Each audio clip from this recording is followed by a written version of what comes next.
Milwaukee Police Chief Alfonso Morales apologized to Bucks guard Sterling Brown on Wednesday, Thursday, PHL time, for officers' actions during a January arrest that included use of a stun gun, and said some officers had been disciplined. Morales' apology came as the department was set to release body camera footage of the arrest, which occurred around 2 a.m. on January 26 in a Walgreens parking lot. Brown was arrested by officers who had been checking on a vehicle parked across two handicapped spaces, but ultimately was not charged. The department conducted an investigation into the incident, which revealed members acted inappropriately, and those members were recently disciplined, Morales said at a brief news conference, with the video yet to be publicly released. "I am sorry this incident escalated to this level," he added. He took no questions.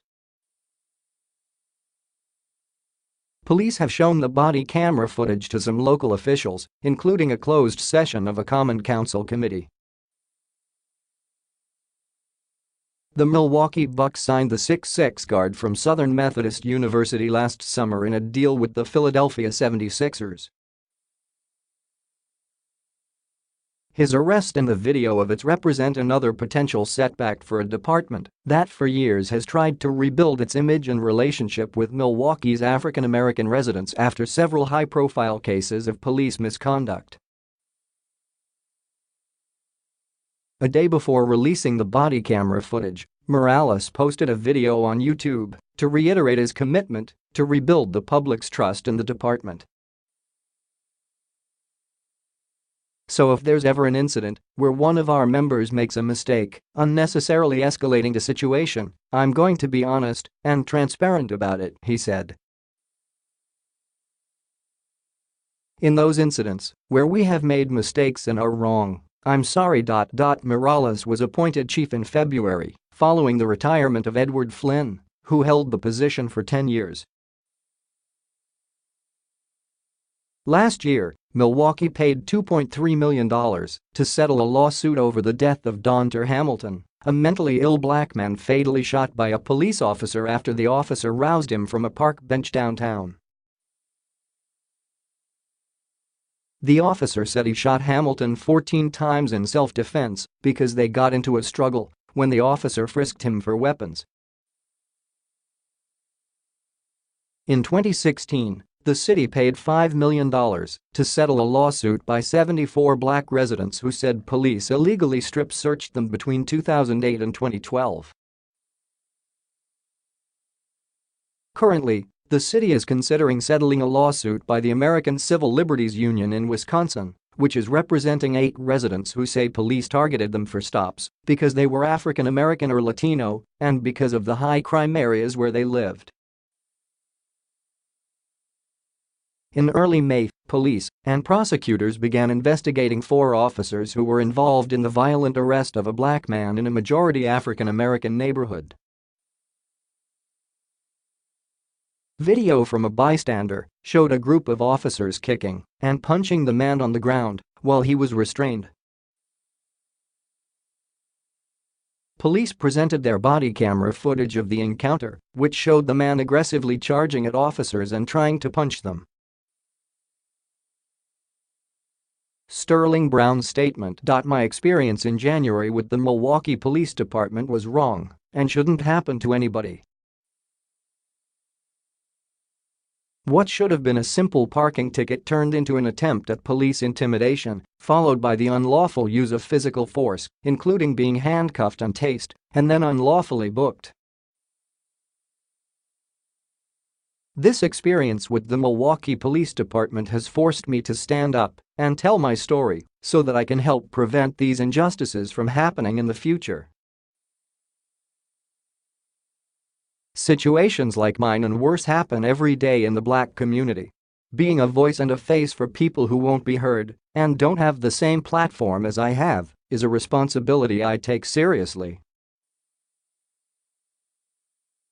I am speaking for Donter Hamilton of Milwaukee, Laquan McDonald of Chicago, Stephon Clark of Sacramento, Eric Garner of New York, and the list goes on."